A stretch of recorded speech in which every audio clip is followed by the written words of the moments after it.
Every afternoon, a single dad waited at the same quiet bus stop to pick up his daughter.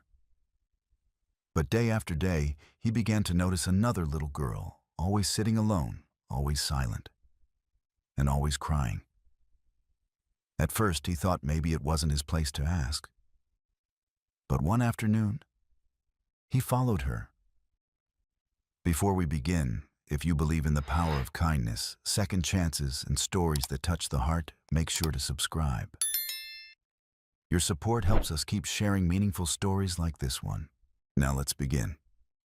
Ethan Miller adjusted the strap of his oil-stained canvas satchel as he leaned against the rusting guardrail at the corner of Maple and 3rd. The late autumn wind curled through the empty street like a sigh, whispering through the brittle branches of the trees lining the sidewalk.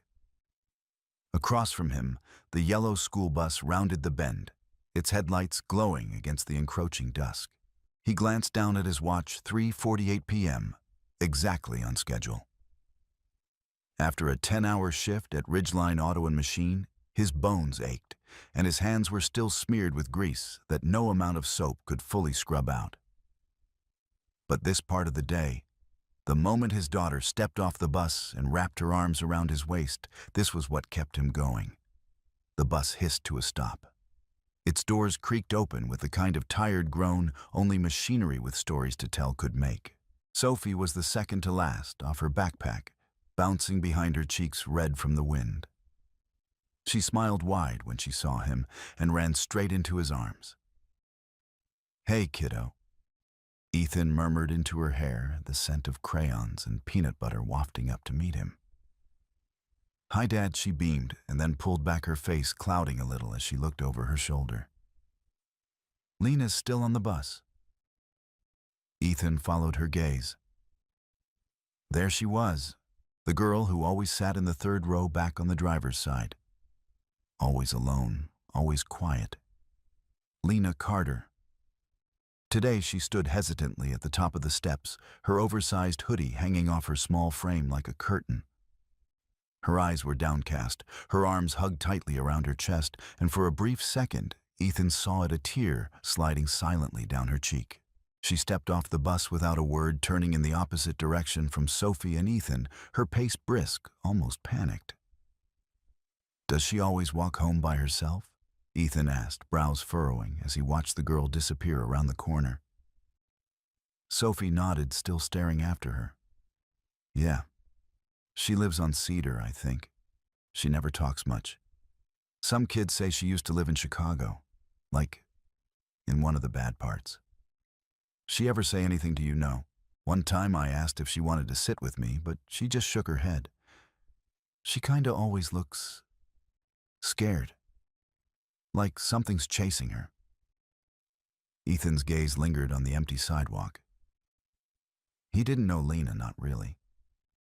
But there was something in her walk, in the way her shoulders caved in toward herself, in the way she flinched every time a car passed too close, that gnawed at him. It was a look he'd seen before. In the rearview mirror years ago. In his own eyes. "I think she cries every day," Sophie said suddenly. Her voice had gone soft. "On the bus. She always waits until most kids are off, then she turns her face to the window and cries really quiet." Ethan exhaled his breath, visible in the chill. He didn't respond immediately. Instead, he took Sophie's backpack, slung it over his shoulder, and reached for her hand. "Come on," he said gently. "Let's get home." They walked down the sidewalk toward their modest rental, a one-story, weather-worn house with an old Chevy parked out front and a wind chime that hadn't rung since spring. The silence stretched between them, but Ethan could tell Sophie was still thinking about Lena. So was he. That night after dinner, and dishes after Sophie's homework was spread out like confetti across the kitchen table, Ethan found himself staring out the front window. His calloused fingers drummed absently against the frame. What did he know about Lena? Only that she was quiet, always alone, and that something in her expression haunted him. He didn't want to overthink it. Kids cried. Adolescence was a minefield of hormones and heartbreak. But deep down, his gut, seasoned by hardship, single fatherhood, and hard-earned instinct, was telling him this was different. At bedtime, Sophie stood at the door to her room, hugging her favorite stuffed elephant. "Dad, yeah, you'll keep an eye on her, right?" Ethan turned to look at his daughter. "I mean, not in a weird way," she clarified quickly, then frowned.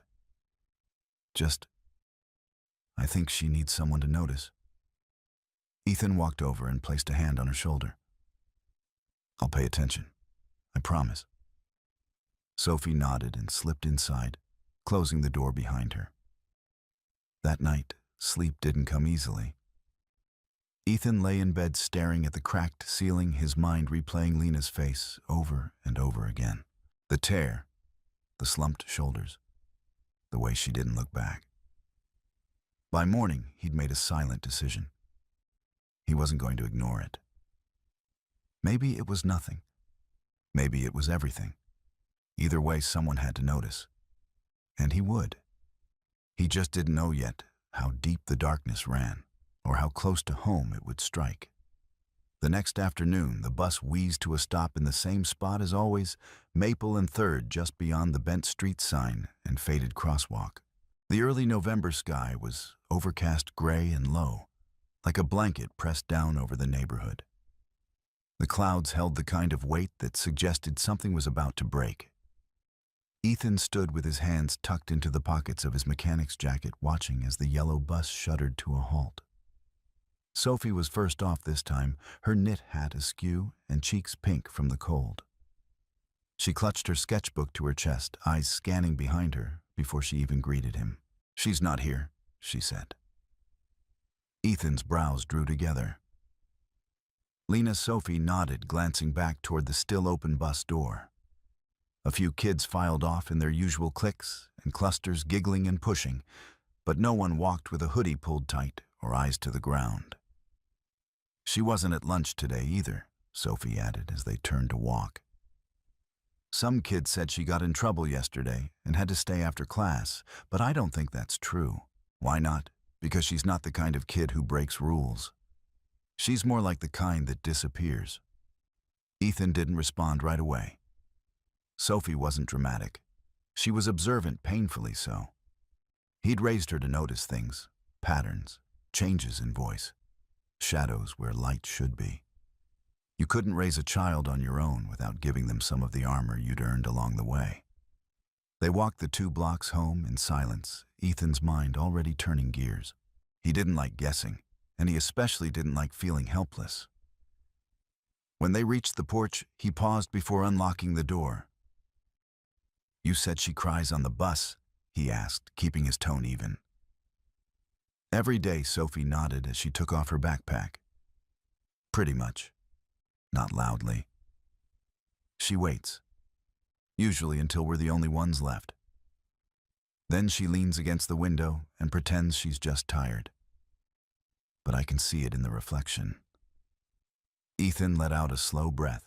"Has she ever said anything to you or anyone she talks to?" "No one, Dad. Not even teachers. I think she wants to disappear." He held the door open for her, but his eyes lingered on the street. Somewhere out there, Lena Carter had gone home yesterday. Or maybe not. The thought sat heavy in his chest. Later that evening, after Sophie had gone to bed and the small house settled into its nightly rhythm of soft ticking clocks and distant street sounds, Ethan sat at the kitchen table with a cup of black coffee going cold in his hand. The soft glow of the stove clock read 10:17 p.m. He picked up his phone thumb, hovering over his contact list. He scrolled past old co-workers, a couple of emergency numbers, and finally stopped at Amelia Jacobs, Sophie's homeroom. He hesitated for a moment, unsure if calling a teacher at this hour was overstepping, but then hit dial. The phone rang twice before a sleepy voice answered. "Hello, Miss Jacobs. It's Ethan Miller, Sophie's dad." There was a beat of pause before her tone warmed slightly. "Oh. Yes, of course. Is everything all right? I'm sorry to call this late. I wanted to ask about a student. Lena Carter." The line went quiet. I know she's not mine to worry about, Ethan continued. But Sophie's been talking about her. Says she's always crying on the bus. Today she wasn't at school. There was a rustle as if Amelia were sitting up in bed. I noticed that too. She didn't show up this morning. No call from a parent. I even checked with the front office. Ethan's jaw tightened. What's her home situation like, if you don't mind me asking? Amelia sighed. It's complicated. She lives with her stepfather, Marcus Carter. Her mother passed away earlier this year, car accident. Since then, Lena's withdrawn. She doesn't participate, doesn't speak unless spoken to. She's excused herself to the nurse's office more than any other student this semester. Often complains of nausea, headaches. Has anyone talked to child services? I've raised concerns. But without proof of abuse, it's hard to trigger anything actionable. The principal thinks she's just grieving. Ethan muttered a quiet curse. I know, Amelia said, voice low. But it's not nothing. Kids like her don't just fade like that unless something or someone is pushing them toward the edge. Ethan ran a hand through his hair. Is there a number for the stepfather? I can email it to you. I'm not sure what you're planning, Mr. Miller, but please, be careful.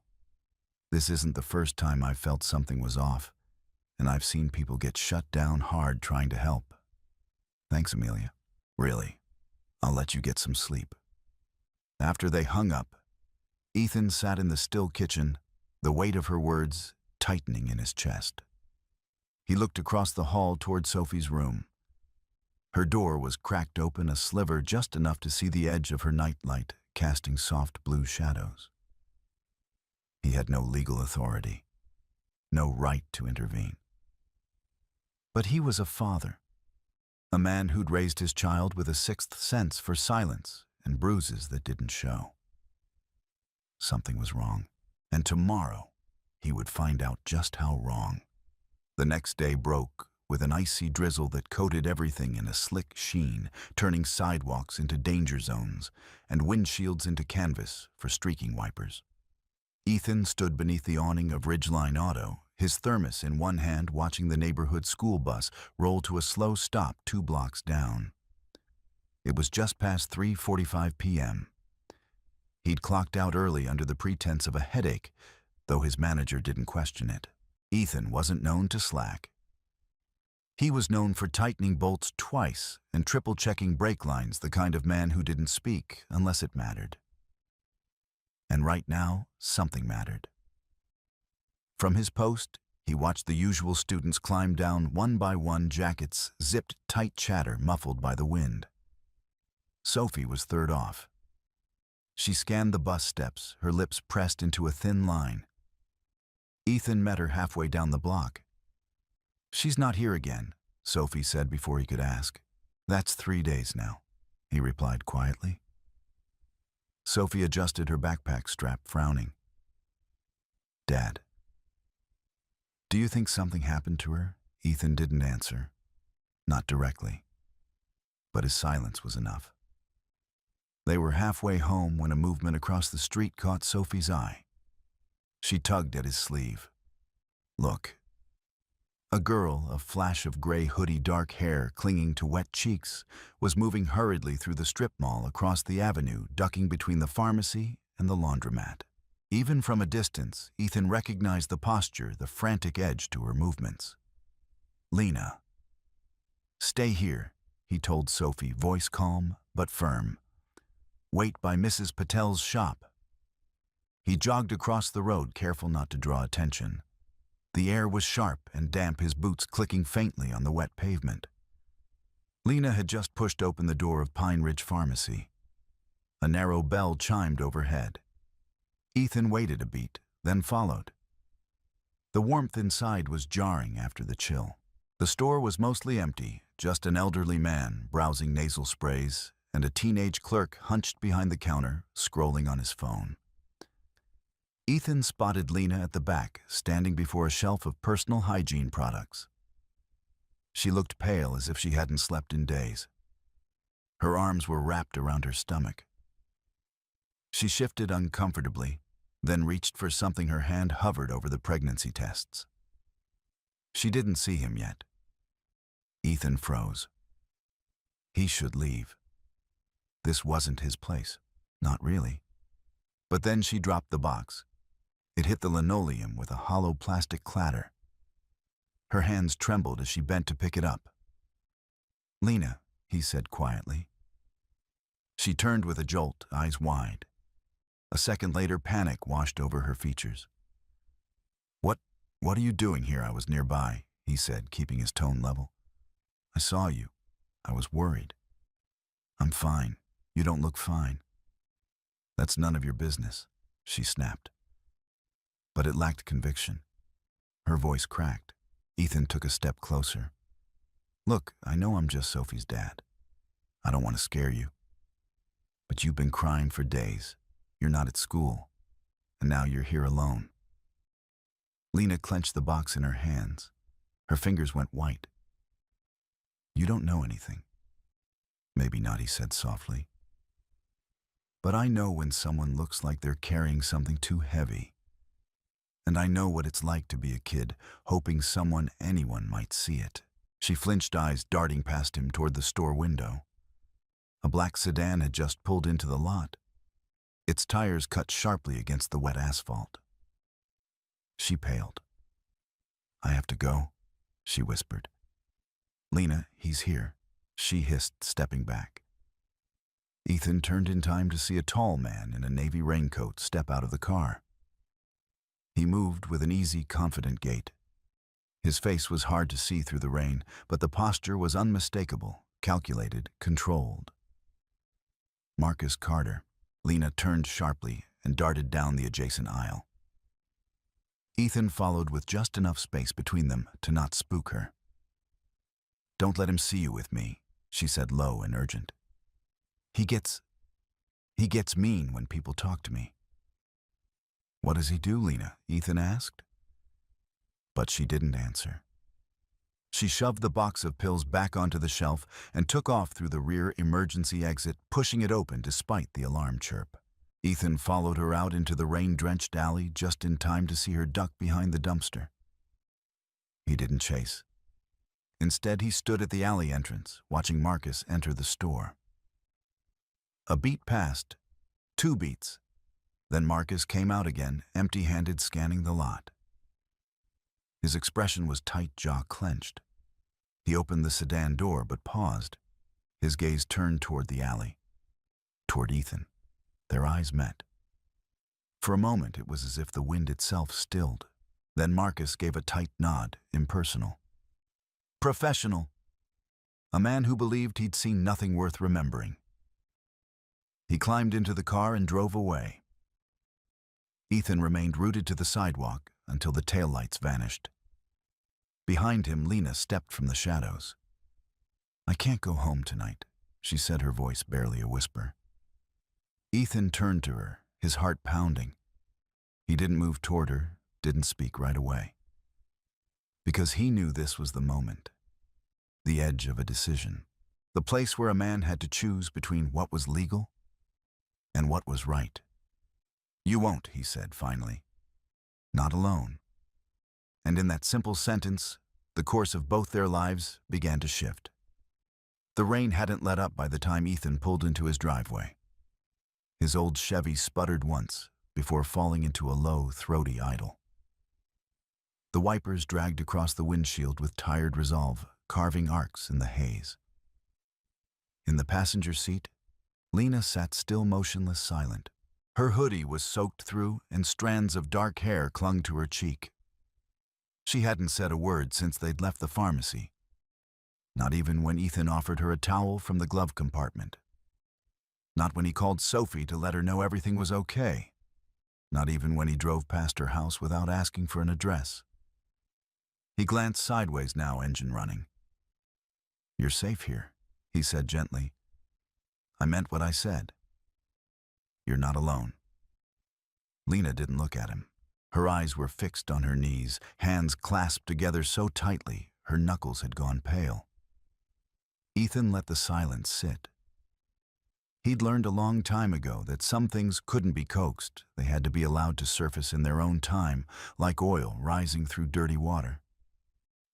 Finally, she spoke. "He doesn't hit me." Her voice was flat, but Ethan caught the tremor beneath it. "That's good," he said cautiously. "But it's still bad," she added, then fell silent again. Ethan killed the engine.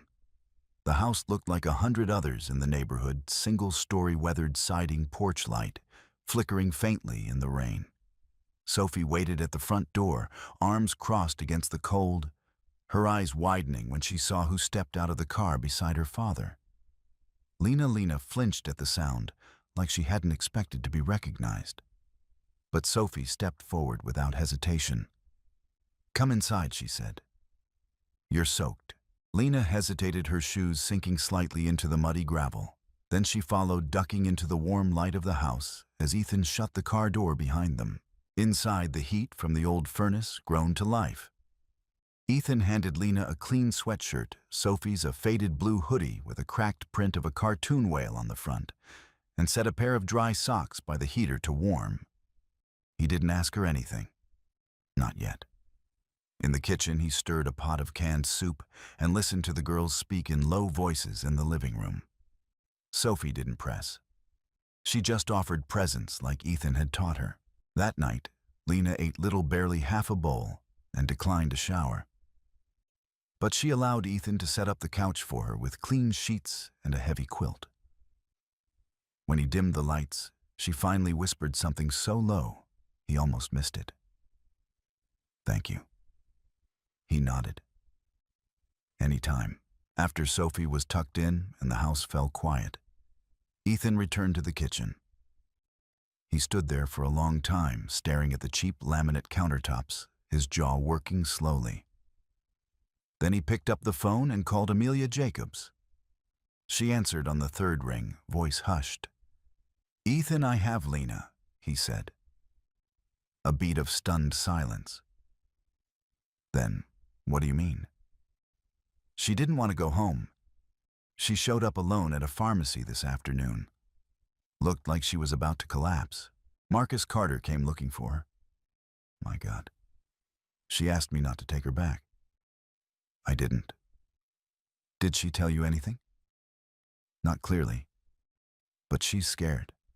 That much is obvious. And based on what I saw, I don't think he's just some overbearing guardian." Amelia's voice lowered further.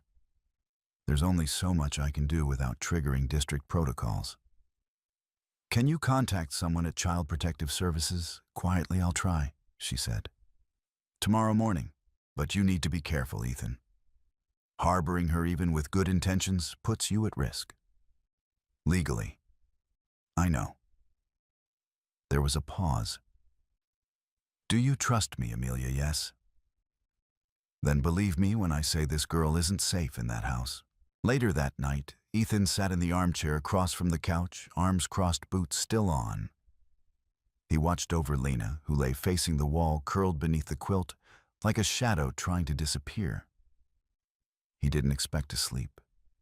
He didn't need to. At 2:13 a.m., her breathing shifted. Not the rhythm of sleep, but the unsteady cadence of someone fighting it. "I know you're awake," he said quietly. A pause. Then softly, "Yeah." Ethan leaned forward, elbows on his knees. "You don't have to tell me everything. But I want you to know. When my daughter was 6, I took her and left a place that wasn't safe. I know what it feels like to pack in the middle of the night and pretend it's just a sleepover." He heard her inhale sharply, then slowly exhale. "I didn't think anyone would notice," she whispered. Ethan didn't respond. He let the moment breathe. Then trembling, Lena spoke. "It started a few months after my mom died. At first, he was just around, controlling. He wouldn't let me go out, wouldn't let me talk to anyone. But then he started coming into my room at night." Ethan's stomach turned, but he kept his voice steady. "Did you tell anyone I tried?" My aunt. She didn't believe me. She said I was making things up, that I was jealous of him and the new baby. But I wasn't. I was just scared. Tears had begun to form in the corner of her eyes. I bought pills, she said. I didn't know what kind to get. Just something to stop anything from happening. Ethan felt an ache so deep in his chest, it made him press his palm flat against it. You did the best you could, he said softly. You survived. She turned to face him, then eyes red-rimmed and raw. I didn't want to be a problem. I just wanted someone to see. I see you, Ethan said. And he meant it with every ounce of who he was. Tomorrow would bring authorities questions, maybe even threats. But tonight, under his roof, Lena Carter was no longer invisible. She was a child, and she was finally safe. It wasn't the kind of detail most people would have noticed a single missing passenger on a routine school bus route. But Ethan noticed. The following afternoon, he stood beneath the same tree near the stop sign at Maple and Third Hands, buried deep in the pockets of his worn jacket. The air was sharp and still heavy with that strange tension that sometimes settled over a quiet neighborhood. Like fog you couldn't see but could feel in your bones. The school bus rounded the corner right on schedule, groaning to a stop brake's hissing. Sophie was among the first to step off. She didn't smile. Ethan immediately knew something was wrong. Lena's not on the bus, Sophie said before her boots even hit the pavement. She wasn't at school at all. His chest tightened. Did the teacher say anything? Sophie shook her head. Nobody knew. A few kids said she transferred, but I don't believe that. Miss Jacobs looked worried too. She kept checking the door all day. Ethan nodded, jaw-tight gaze, already drifting toward the east, toward the strip of businesses near Pine Ridge Avenue. He hadn't slept much the night before, and now a familiar unease slithered through his spine. He could feel it again. The silence. The weight of something not said. He took Sophie's hand as they started walking. Let's drop your backpack at home. I need to check something. 15 minutes later, Ethan found himself parked across the street from the small liquor store on Cedar, a grimy, low-lit corner shop that he rarely noticed before wedged between a payday loan outlet and a defunct laundromat. The sign buzzed weakly and the window open. He hadn't known Marcus Carter worked here, but he knew it now. He watched from the car, his fingers tapping slow and rhythmic on the steering wheel. The storefront's glass was tinted, but he could make out movement, one figure behind the counter and then another. Thin shoulders hoodie pulled up. Lena. Ethan sat up straighter. She emerged through the side door a moment later, clutching her stomach with one arm, her other hand pressed against the wall for balance. Her pace was slow, almost dragging. Something was wrong worse than before. She looked gray beneath the street lamp, her eyes glassy. Ethan's heart pounded. He exited the car and called her name low and careful. Lena. She flinched and stopped mid-step. When she saw him, her expression flickered between relief and fear. You can't be here, she whispered. Why aren't you at school? She shook her head. Please, I need to get back before he... But she didn't finish. Instead, she doubled over beside the trash bin and vomited violently into the gutter. Ethan rushed forward and knelt beside her, steadying her as her knees gave out. Her skin was cold, her body trembling. Lena, what's happening? He asked urgently. Before she could answer, the side door creaked open behind them. Ethan turned. Marcus stood framed in the doorway, wiping his hands on a rag. His face was expressionless, but his eyes were sharp, assessing. What's going on here? Marcus asked. Ethan rose to his feet. She's sick. She's fine, Marcus replied coolly.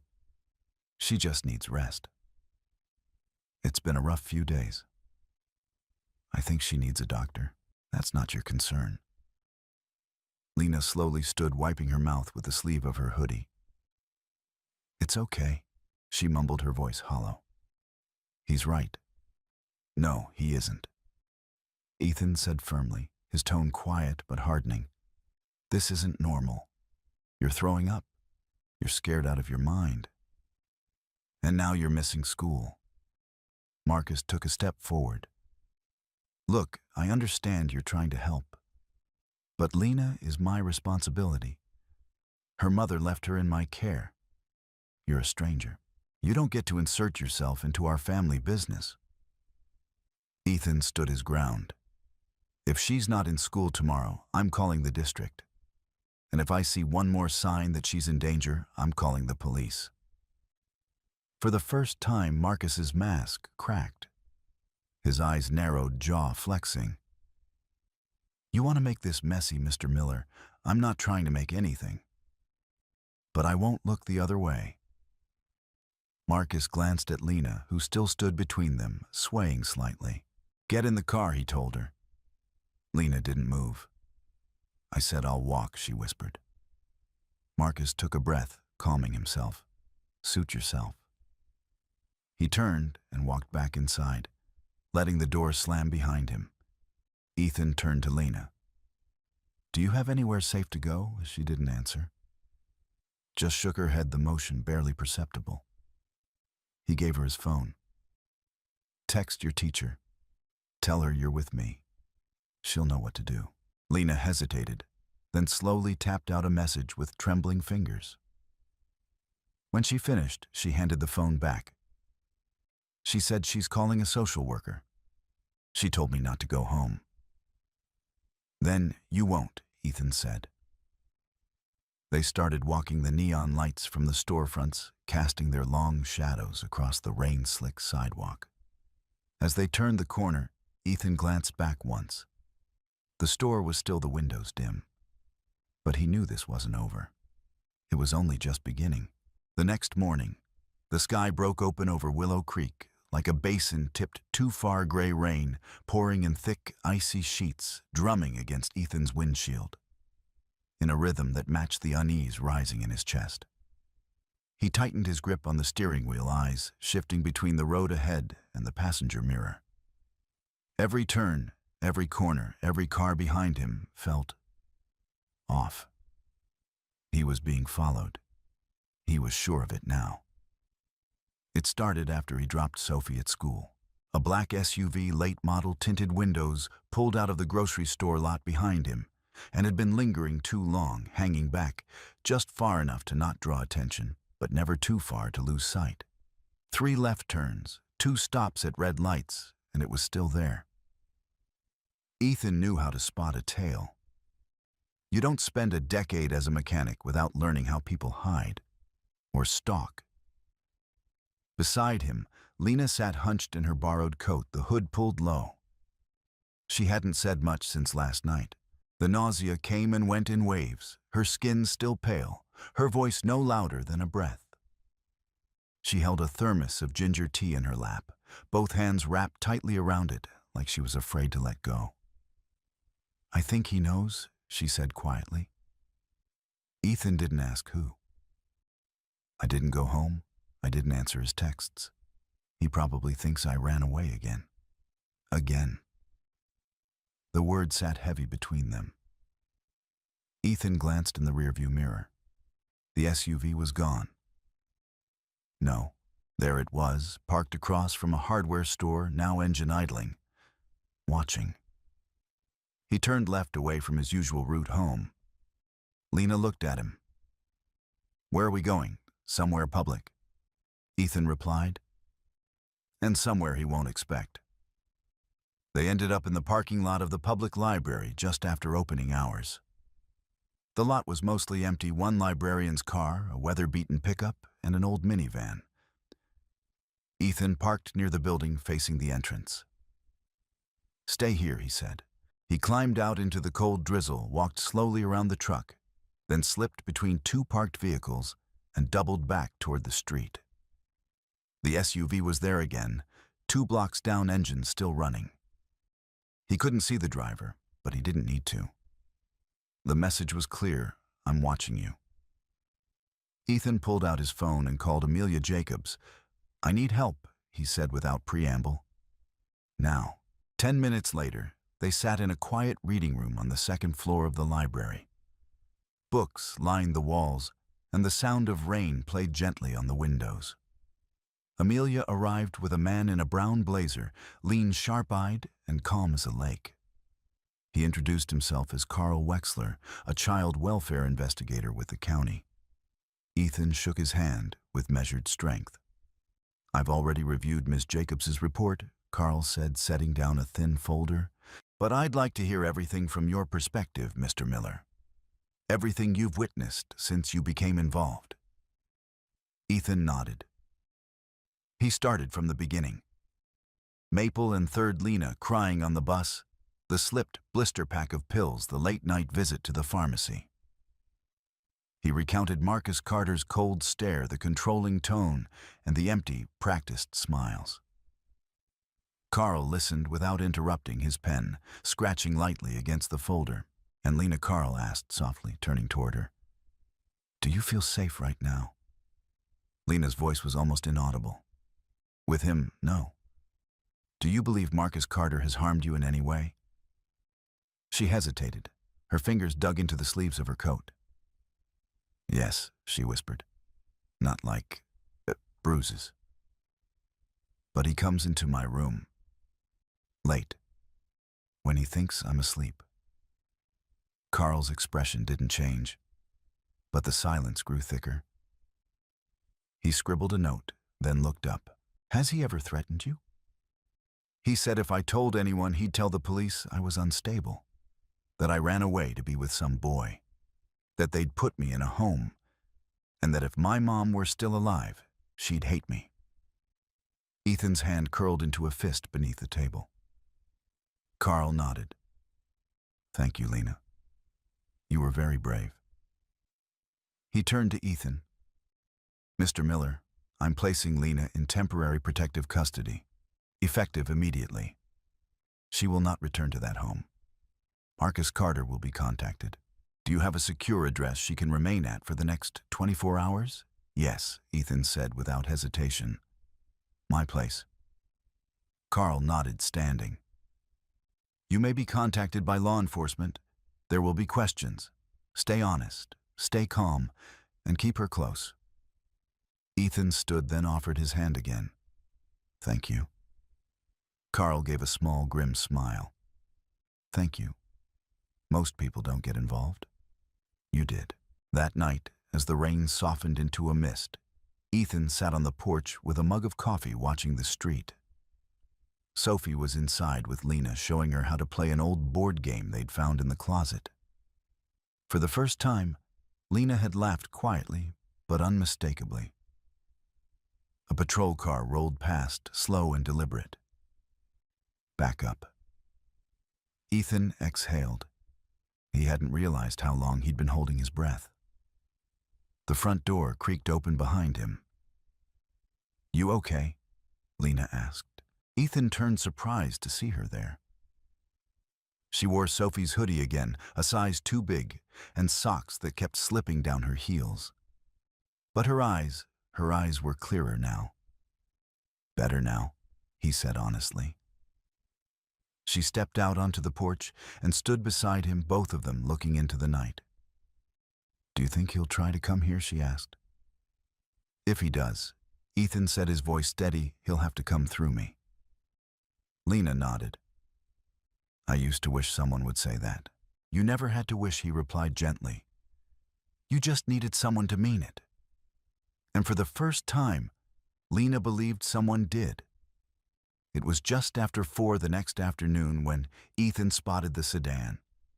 The same black car from the liquor store, same tinted windows, same silent presence. It sat across the street from the garage like it belonged there, engine-off windows, reflecting the clouded sky, idle and unbothered. But Ethan knew better. He'd seen it one too many times now. Someone wasn't just watching. Someone was waiting. He wiped his hands on a rag, and stepped out from under the awning, pretending to inspect the tire rack. From this angle, he could see the silhouette of a figure in the driver's seat, motionless, waiting, like a spider in its web. He returned inside, nodded at Mike to cover the last 2 jobs of the day, then grabbed his jacket. On the way out, he called Amelia. "Has anything happened with Marcus Carter?" A pause. "His home is under quiet observation," she said. "The police made initial contact this morning. He wasn't home." Ethan clenched the phone tighter. "Then I think I just found him."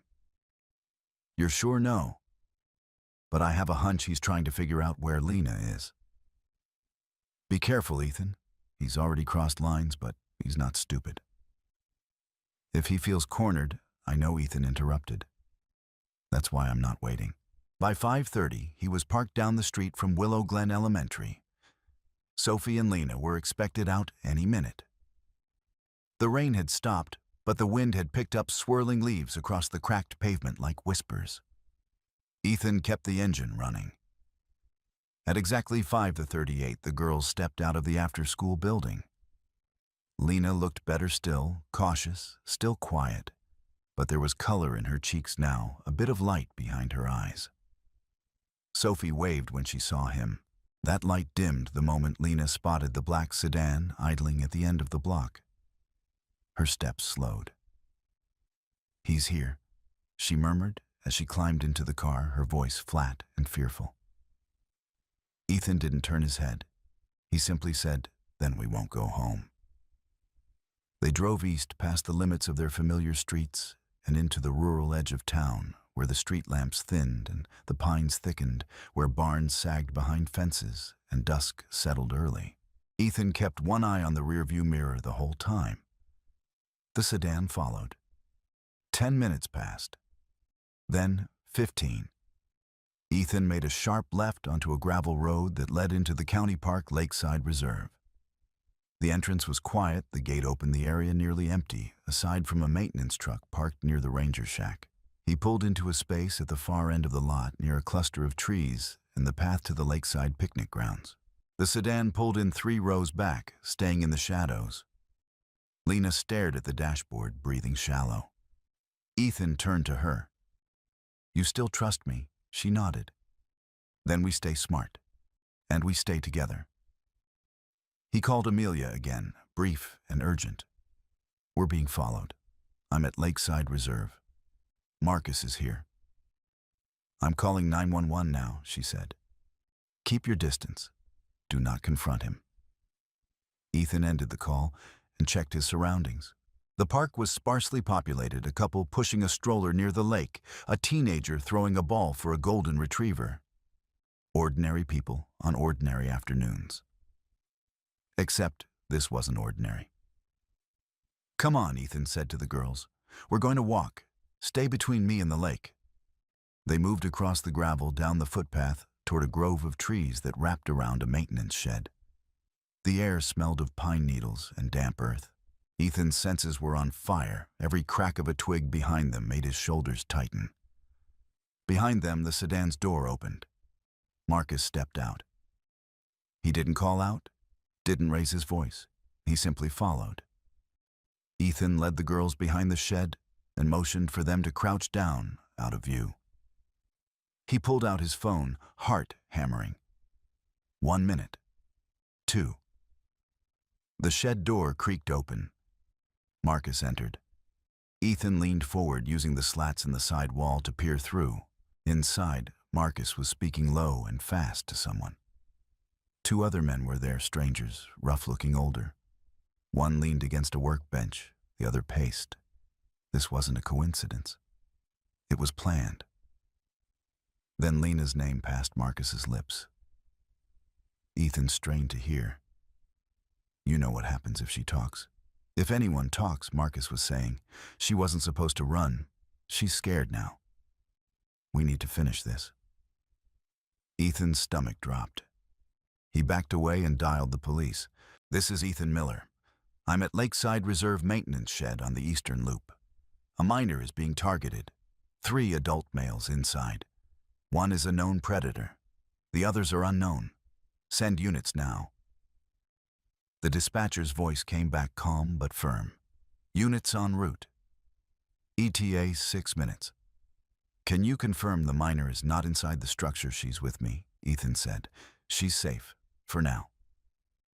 He hung up and crouched beside Lena. They're here for you, he whispered. They brought people. Lena trembled. What are they going to do? Nothing, Ethan said. Not while I'm here. Then he rose, stepped into the open, and walked toward the shed. Marcus spotted him first. His face changed, surprise, then rage. You don't belong here, he said. Ethan's voice was steady. She's not yours to control anymore. Marcus stepped forward. You have no idea what you're interfering with. Ethan didn't flinch. I don't need to. I've seen enough. Behind Marcus, one of the other men moved toward the door, but stopped as the first siren pierced the quiet. Red and blue lights flashed through the trees seconds later. Marcus turned, panic flickering behind his eyes. Get out of here, he barked. The other men bolted through the back exit. Marcus hesitated too long. 3 squad cars surrounded the lot within seconds. Officers emerged with weapons drawn, voices firm. Hands where we can see them. Marcus raised his hands slowly, seething. As the officers moved in to detain him, Ethan stepped back toward the trees, toward the girls. Sophie reached for his hand. Lena stared at him, eyes wide, disbelieving. You came, she whispered. Ethan looked down at her, heart still pounding. Always. The rain had finally stopped by the time Ethan pulled into the hospital lot that evening.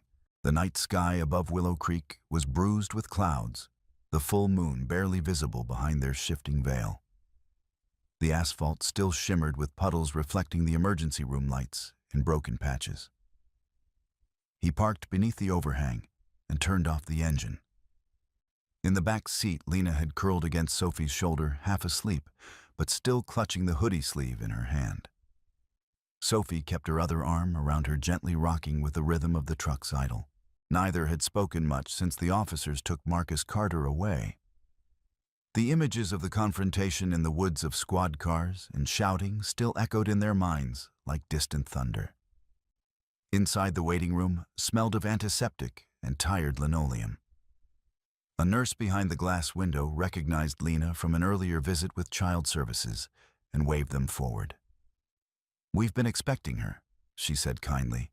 They were ushered into a private examination room, one clearly set aside for cases like this, soft lighting, warm-colored walls, and a hand-painted mural of balloons on the far side, an almost patronizing attempt to soften the clinical edges. The doctor, a tall woman with graying hair and eyes like polished steel, introduced herself as Dr. Mason. She crouched beside Lena's chair rather than standing over her, and her voice was soft, careful. Lena, I'm going to ask you a few questions, okay? You can say as much or as little as you want. Lena nodded, her eyes barely lifting from the floor. Has anyone touched you in ways that made you uncomfortable? A long silence. Then a whisper, yes. Dr. Mason didn't flinch. She nodded, took notes, asked more questions when, how often, where. Lena's answers were short, fragile. Ethan stood with his back to the wall, fists clenched in his jacket pockets, his jaw aching from how tightly he was grinding it. Sophie sat quietly, watching with wide, horrified eyes. Finally, Dr. Mason rose and stepped into the hallway to speak with the attending nurse. The door clicked softly behind her.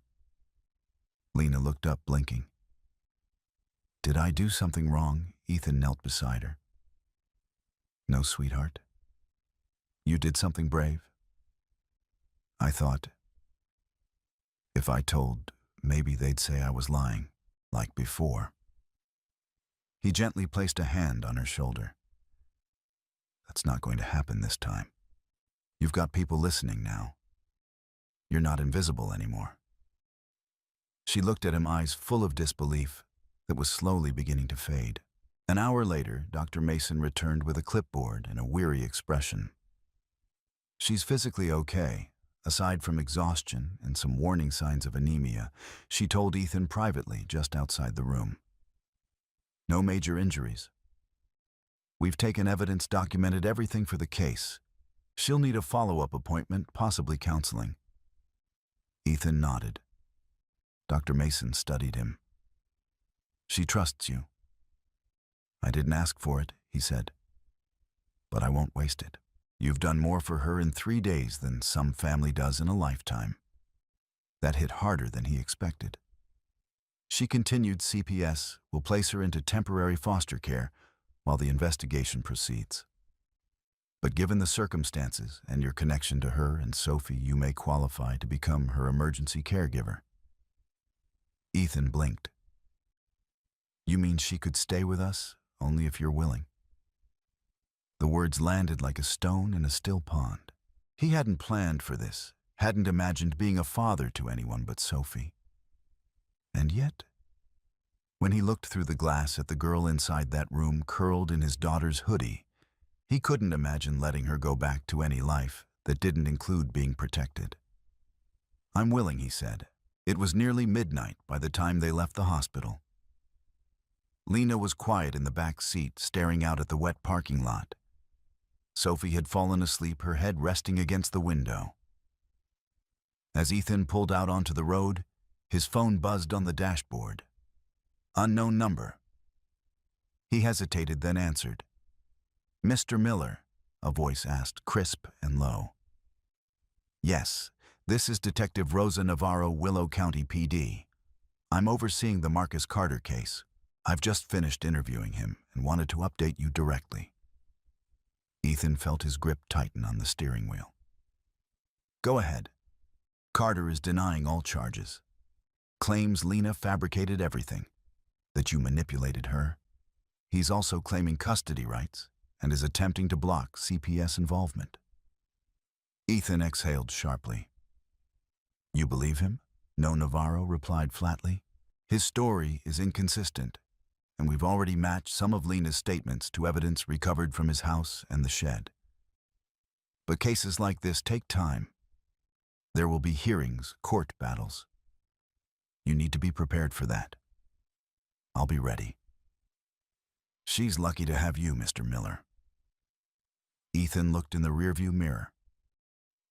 Lena had fallen asleep at last, her face tilted toward the window, peaceful for the first time in days. I'm lucky to have her, he said quietly. Back home, Ethan carried Sophie to bed, while Lena changed into dry clothes. The living room was still warm from the earlier fire, and a soft jazz record played in the background, something calming, something without words. When he came back out, Lena stood by the window, arms crossed, watching the dark street. Do you think he'll come back? She asked.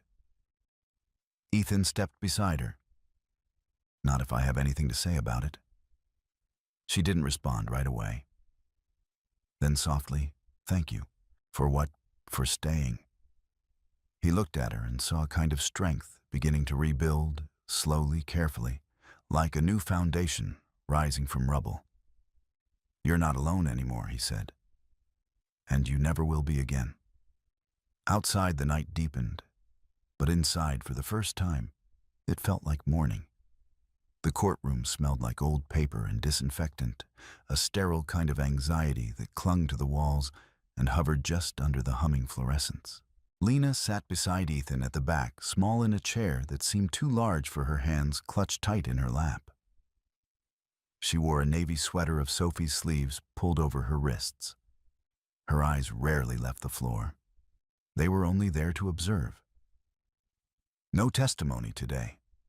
No confrontation. Just a motion to suspend Marcus Carter's custody rights pending investigation. But still, Lena's knuckles were white. At the front of the room, Judge Donovan, silver-haired and measured, looked over her glasses at the attorneys before her. I've reviewed the preliminary CPS report, the officer's statements, and the hospital findings. Given the severity of the allegations and the material collected, I find sufficient grounds to proceed with the emergency order. Ethan could feel Lena's breath hitch beside him. The judge continued, effective immediately. Marcus Carter's custody of Lena Carter is revoked. The child will remain in state care or an approved temporary placement while further investigation proceeds. A soft murmur spread through the room. The words landed like thunder in Lena's chest. Final, irreversible, strange. For so long, the ideas of freedom had been abstract. Now it had paperwork. Now it was real. Afterward, they walked out into the wind-lashed parking lot, and Lena tilted her head toward the sky. No rain, no clouds, just sun. For the first time in what felt like years, she didn't flinch when it touched her face. Later that afternoon, a quiet knock at Ethan's door pulled him from the kitchen. He opened it to find a tall woman in a pea coat, holding a folder, her ID badge glinting in the porch light. Behind her stood a boy in a striped polo and an elderly woman in a cardigan. "Mr. Miller," the woman asked. "Yes, I'm Patricia Klein from CPS. This is Lena's maternal grandmother, Eleanor Graves." Lena stepped into the entryway behind Ethan, eyes wide. For a moment, no one spoke. Then the old woman stepped forward, hands shaking. "My God," Eleanor whispered, her voice cracking. "You look just like your mother." Lena froze. Her lips trembled, but she didn't speak. Then she took a cautious step forward. "I thought you didn't want me." "I didn't know," Eleanor said, her voice raw. "After your mother died, Marcus told the family you'd moved to Michigan to live with cousins. He told us." She stopped herself, breathing hard. "He lied," Lena said. "I know that now." They stood inches apart, two people separated by years of silence and a wall of lies. Then slowly, Lena reached out. Eleanor took her hand in both of hers. "Can I hug you?" the old woman asked.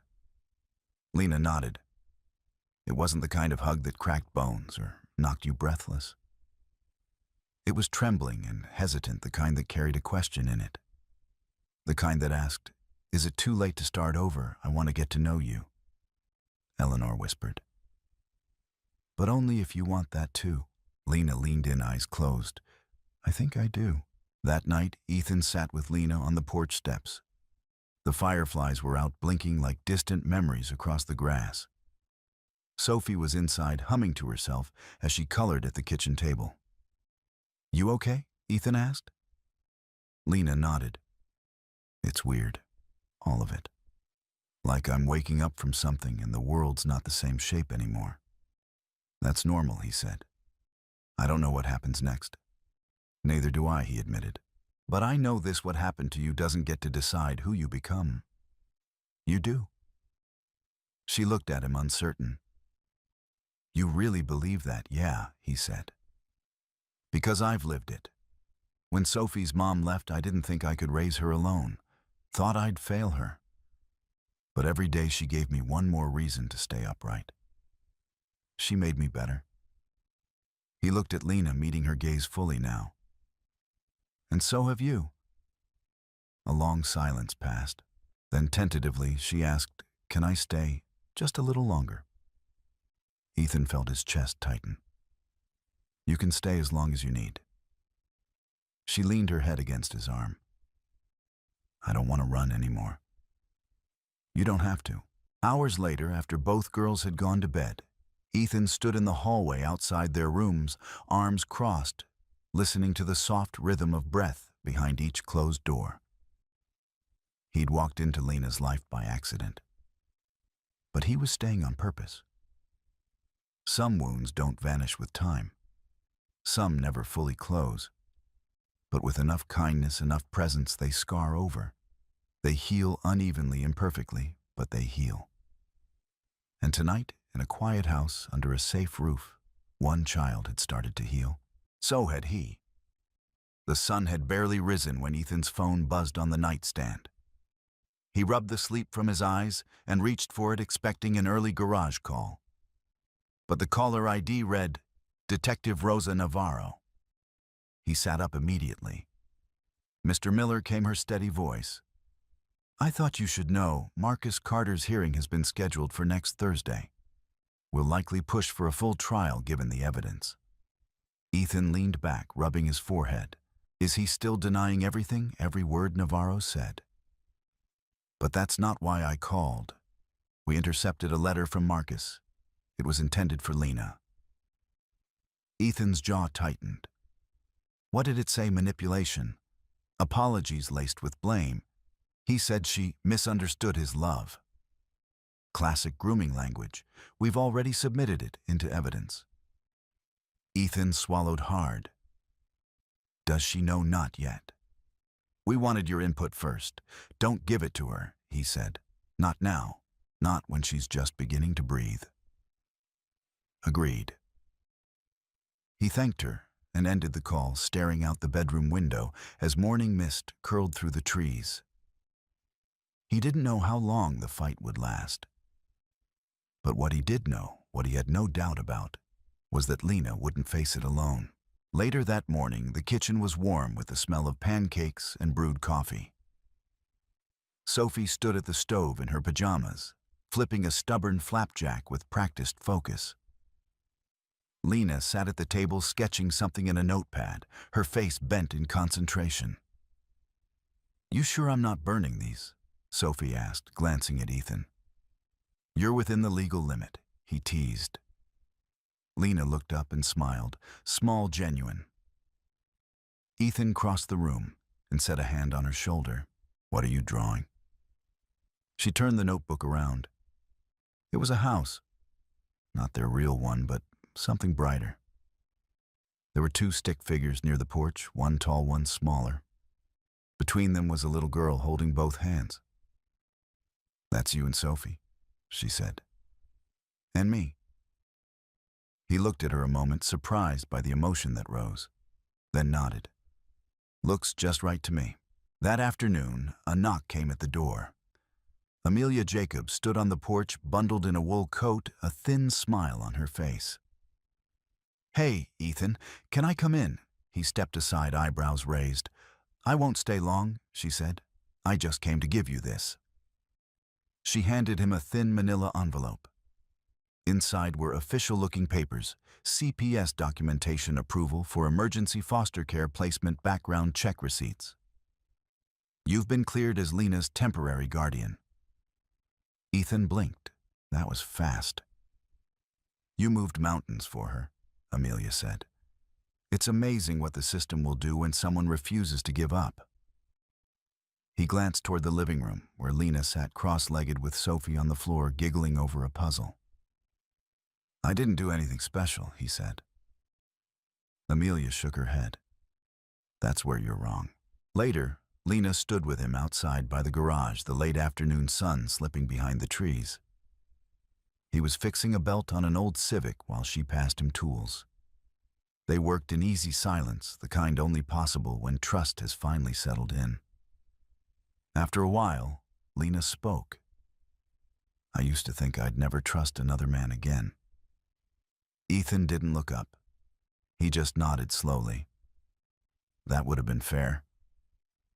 But then you just kept showing up, she said. You didn't ask me to talk. You just let me be quiet. You made me feel not broken. He tightened the bolt, then set the wrench down. You were never broken, he said. You were scared. And you were surviving. That's not weakness, Lena. That's strength. She looked down, then said quietly, Marcus wasn't my dad. Ethan turned to face her fully. But you are. It landed in his chest like a soft impact, unexpected and life-altering. For a moment he couldn't find words. He just reached out, and she stepped into the hug, folding against him like she'd done it 100 times. I don't know what being a dad to two girls is supposed to look like. He said, his voice thick. But I'll figure it out. I promise. She smiled against his shoulder. You already are. That night, Ethan stood in the doorway of their shared room, watching Sophie and Lena sleep.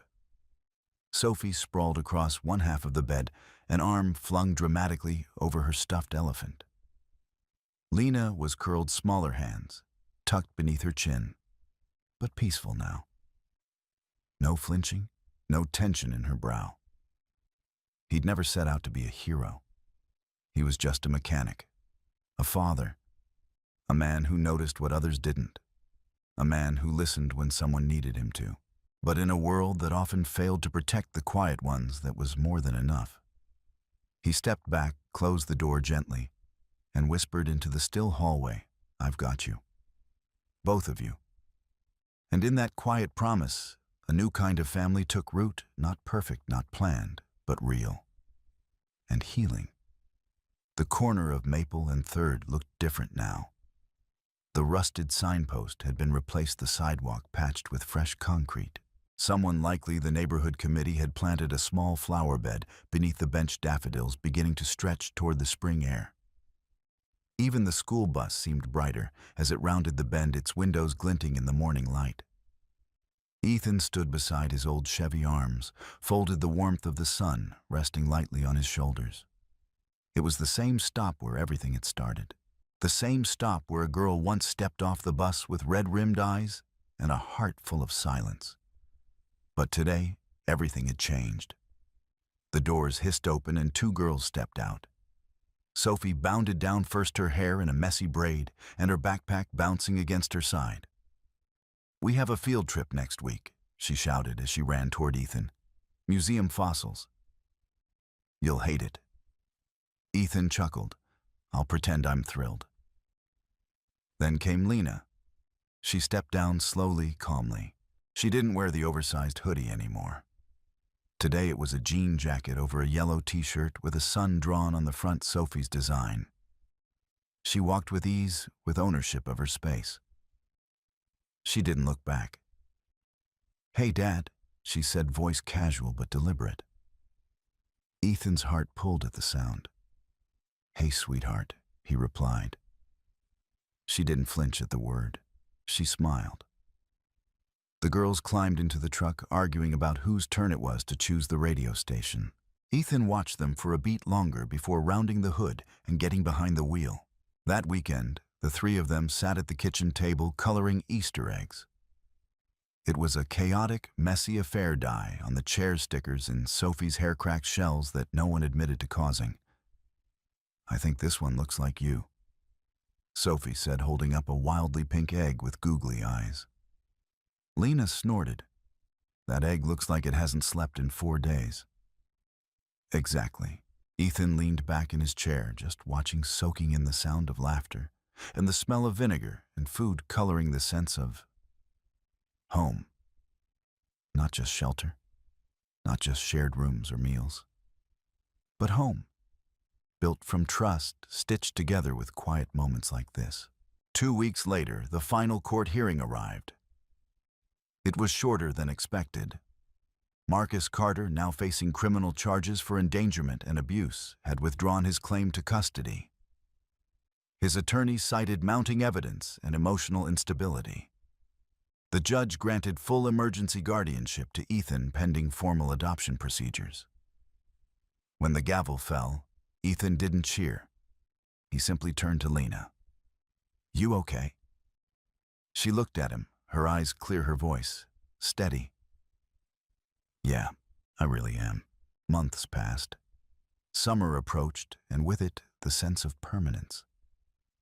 Lena's room transformed from borrowed to lived in. Posters lined the walls, a bookshelf overflowed with sketch pads. She and Sophie took turns baking monstrosities in the kitchen, cookies that burned on the outside and stayed doughy in the middle. And every evening, Ethan sat on the porch with a cup of coffee and listened to them from inside, 2 voices tangled in laughter or debate or music. He never needed the television anymore. That was the sound of healing. One night, Lena joined him. Guess what he looked over? What she handed him, an envelope? Inside was a pencil sketch, detailed, careful, full of emotion. It was of the 3 of them at the bus stop. Ethan arms crossed Sophie with her usual flair, and Lena eyes forward, a smile half-formed. A golden retriever sat beside them, imaginary but hopeful. He couldn't speak. There's a contest at school, she said. Theme is what family means. I think I want to enter. You'll win, he said. She grinned. Nah, but that's okay. They sat in silence a while, the porch light buzzing above them, the night air warm and full of cricket songs. I used to think family was something you're born into, Lena said at last. But now I think it's more like a place where someone keeps the porch light on, just in case you ever want to come home. Ethan nodded, his throat tight. I'll always keep it on. She leaned her head against his shoulder. I know. One morning, months later, Ethan returned to the corner of Maple and 3rd, not out of habit, but for a purpose. He stepped out of the truck and stood there for a while. Just watching. Just remembering. A little girl once cried in silence here. And now she laughed in the kitchen, teased her sister, filled a home with drawings and warmth. He reached into his pocket and pulled out a tiny engraved plate. He walked over to the bench, the same one he'd waited at every afternoon, and screwed the plate into the backrest. It read, "For the ones who just needed to be seen." Someone did. He stepped back and took a breath. Some stories don't end with thunder. Some end with the quiet arrival of light, slow, certain, and steady. And in the warmth of that light, even the most wounded souls remember how to grow. Even the silent ones remember how to speak. Even the forgotten learn they were never truly alone. And sometimes, the man who stood watching from the edge becomes the reason someone dares to walk back into the world again. Not as a victim, but as a daughter. Certainly, here's a warm, audience-friendly call to engagement section in English, perfectly suited for placing after the story ends. If this story moved you in any way, we'd love to hear from you. Where are you watching from? Drop your city or country in the comments. We always enjoy seeing how far these stories travel. And if you haven't yet, make sure to subscribe to the channel so you never miss another heartfelt tale. We share stories that remind us of the quiet strength in everyday people and the power of compassion. Thank you so much for watching. Until next time, take care and be kind.